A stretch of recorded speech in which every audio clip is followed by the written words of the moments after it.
were standing in front of the office of the old Urbana Courier newspaper. It was a tough business from the start. The city's first newspaper, the Urbana Union, came off the press during the heated presidential election of 1852, but within 2 months, the owner sold it. After a printer struggled to keep the paper in business, Joseph Cunningham bought it in 1853.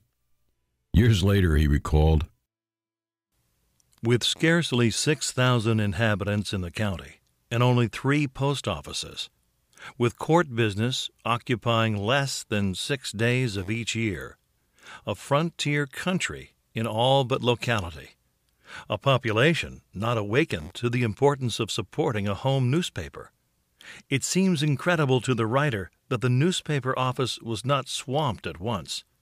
If memory is not at fault, the total income of the first year was less than $700. In fact, he gave up and became a lawyer, selling his interest in the newspaper in August 1858, right in the middle of the Senate campaign of his friend Abraham Lincoln.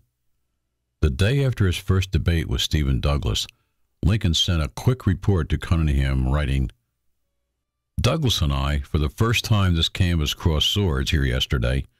The fire flew some, and I am glad to know I am yet alive." After Lincoln's election to the White House in 1860, Cunningham served as a county judge and continued to practice law for decades, amassing a substantial fortune that he used to support many local charities.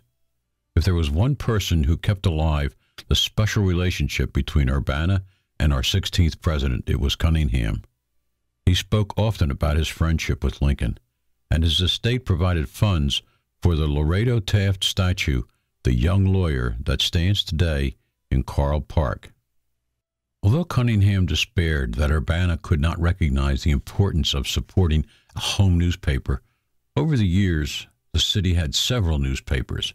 In 1909, Alvin Burroughs stepped into the position of part-time owner and managing editor of the Courier, and ran it for more than 30 years. When he took over, the offices were across Ray Street, but after he bought out his partner in 1913, the company began to take in job printing and needed more space. This building was erected in 1916, and a substantial addition was built on the back in 1919. One writer said of Burroughs, "Many may not like him, but they will admit that when he takes a stand, something breaks."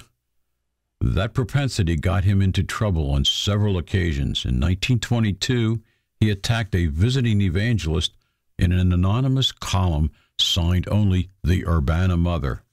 The problem, it seems, is that the minister opposed dancing.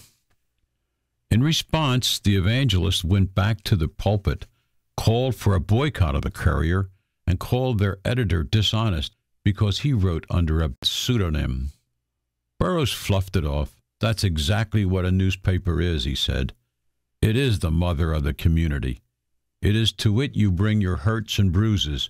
It is to it that you go for a square deal and protection." The Courier remained in business until 1979. The following year, the building was restored and opened as the Courier Cafe, preserving an important piece of downtown history.